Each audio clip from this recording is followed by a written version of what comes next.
What's going on, guys? Andrew Piluk here. I am back with another video, and today we're going to be looking at some NHL trade rumors from Spectors Hockey. If you want to go and read the article, make sure you go do that. It's down below. Click on that. Make sure you keep reading it. It's where I go for all of my hockey rumors. We're going to be looking at the NHL rumor mill for February 13th. If you're watching this on the 13th, that's good. You're getting the newest update. If you want to compare, you can always continue to watch this video to see if you're watching this on a later date. Then at least you can compare the rumors and stuff like that, so it's all good. I apologize about making a ton of rumor videos, but at the same time, I'm not going to apologize because everybody keeps asking me to do it. So that's why there's been a lot, because of the fact that the NHL trade deadline is coming up on the 26th. I wanted to continue to make these rumor updates so you guys are always in the know for rumors, and trust me, you'll get a ton more of them. This wasn't the video I was planning to do today, but I actually fell asleep for 3 hours by accident, and I was preparing something else, but since I was getting some requests for this, I figured why not do it. Also, let me know what you guys think about me starting a Discord. A lot of people have suggested that, as well as Patreon, but I think that's not going to happen just yet. But let me know what you guys think about both of those things, because I'd like to consider all options. If you're, just make sure you're not rude about it, but I'll consider your opinion for sure. So let's dive right into this. I've got the notes here, so that way we can have our rumor conversation that we usually do. And of course, the Rick Nash stuff has gone around quite a lot as of late. He put out his 12-team preferred list, and since Toronto obviously has a huge media outlet, it's been known that the Toronto Maple Leafs are on that list that he would accept a trade to. We know before Rick Nash. I'm so lost when it comes to the date, but I want to think it was like 2012 or maybe even earlier than that, when Rick Nash didn't want to come to Toronto or a lot of contending Canadian teams. Not contending, but any Canadian team in general. So them being on that list is a big deal, but because of the fact that the Leafs have their own rentals with Comrade, Bozak, and JVR, they're not sure if it's a good fit. For me personally, I don't think it is, but what Spectors Hockey here is saying is that, from what I've also read elsewhere as well, but mainly on here, that Nashville and Dallas are the front runners as suitors for Rick Nash, which doesn't surprise me. Nash carries a $7.8 million cap hit, so it might be hard for the Dallas Stars to fit that cap, who carry a $74.1 million payroll. So Nash has 17 goals and 27 points, so if the Stars want to make a move and really go for it, they're probably going to have to ask New York to eat some salary, or they're going to have to give a contract back. Same with Nashville. I'm not really sure what their situation is, but both of those guys look like they'll probably be fits for him. But apparently the Rangers are still looking after a huge return. We've been talking about Nash for quite a while here. If you've been watching the rumor update videos, they're still looking for a first-round pick, prospects, a mix of basically young talent. So whether or not teams want to pay that price for Rick Nash, it looks like even Spectors Hockey is saying on here that the Rangers look like they're ready to make moves, and they're probably going to be the most active of any team towards the trade deadline. Also, they're thinking that the Stars may look at a guy like Mike Hoffman or Max Pacioretty, because those guys might be a little bit cheaper, which kind of surprises me, because or even if they are looking for the same value when it comes to the return and picks and stuff like that, at least they have remaining years on their contract, if I'm not mistaken.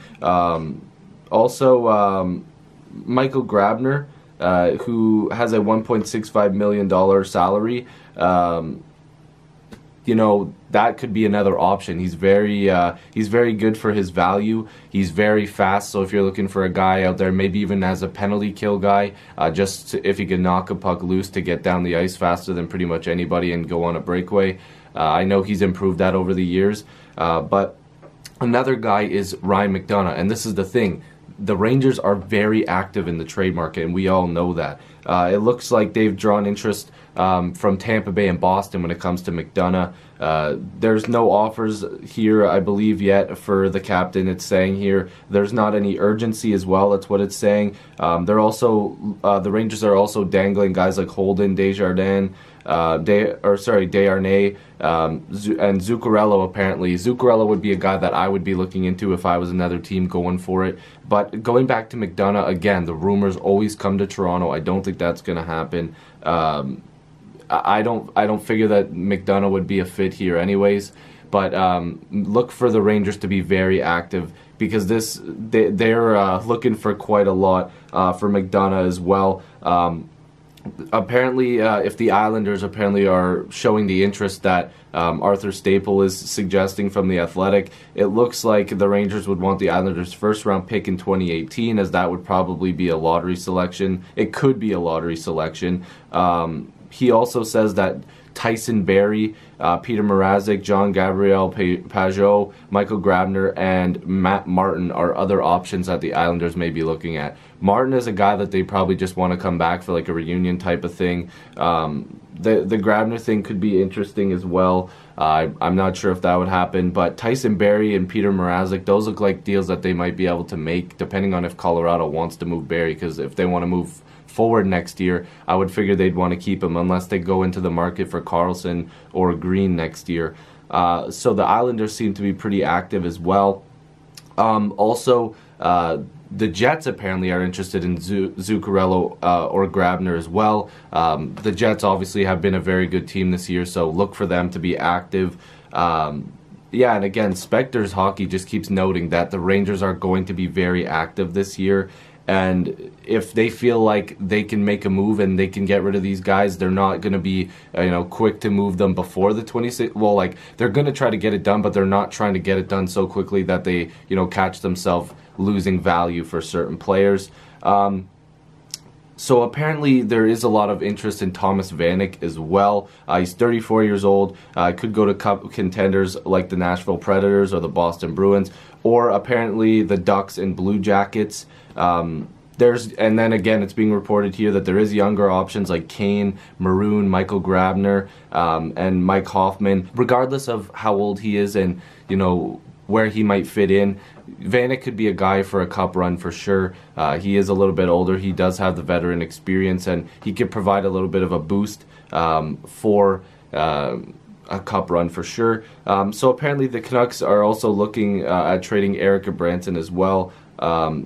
They want to, apparently here, they're also saying that they could contact the Toronto Maple Leafs about Matt Martin to bolster their toughness. Now, I don't think the Leafs need Eric Branson, especially because I hope they wouldn't extend him. I'm not a huge fan of Goodbranson. I don't think that he really provides any sort of huge value to a team, let alone any value. No offense, but for what Vancouver gave up to Gotham, I think that they should just keep him and re-sign him. If it was for Matt Martin, the trade was for Matt Martin, I'd almost be inclined to keep Matt Martin, and that sounds ridiculous, but at the same time, he kind of gives a little bit of a spark when it comes to the hitting side of things. And Goodbranson does throw a lot of hits, but at the same time, I feel like Goodbranson's going to come in with too much expectations to be better for the Toronto Maple Leafs as well, and I don't think that that's really a good idea.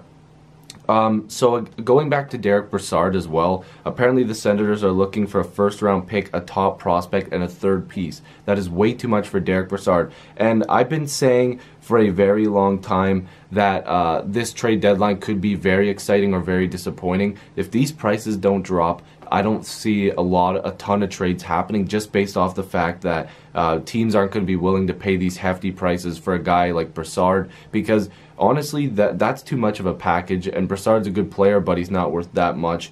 So the last thing I'm going to look at here is the Jack Johnson trade request. Apparently, since Ryan Murray coming back for the Blue Jackets, he's healthy now. I guess Jack Johnson might get his request for being traded. Toronto, Los Angeles, and Anaheim are all said to be in the market for a defenseman. He also suggests swapping UFAs with another club. There's talk Johnson could fetch the Jackets a late first-round pick, but that return won't help the Jackets clinch a playoff berth this season. So that came from The Athletic, but Spectors Hockey puts it all into one to be able to help you, and he gives all of his news and notes on it as well. But I don't know if this Jack Johnson thing would work out. Unless it is swapping UFAs and it seems like a fit for both teams, that could be interesting. For me, I'd see more of a fit in Los Angeles, to be honest with you. Maybe even Anaheim. I know they've been in the market as well. But there's a lot of trade rumors here, and for a first-round pick for Jack Johnson, I don't know if that's worth it either. He hasn't been at the top of his game, but sorry if this video was all over the place. Just wanted to give you guys the latest update when it came to rumors and stuff like that. So let me know what you guys think. Also, let me know about Discord especially, and Patreon, what you guys think of that. The Discord thing will probably happen more often, or probably sooner, I guess, and the Patreon thing might be later on. But let me know what you guys think of both of those. If you're new, make sure you subscribe. I'd love to have more hockey conversations with you. Go check out the Spectres hockey link down below. I'll see you in the next video stream. Peace.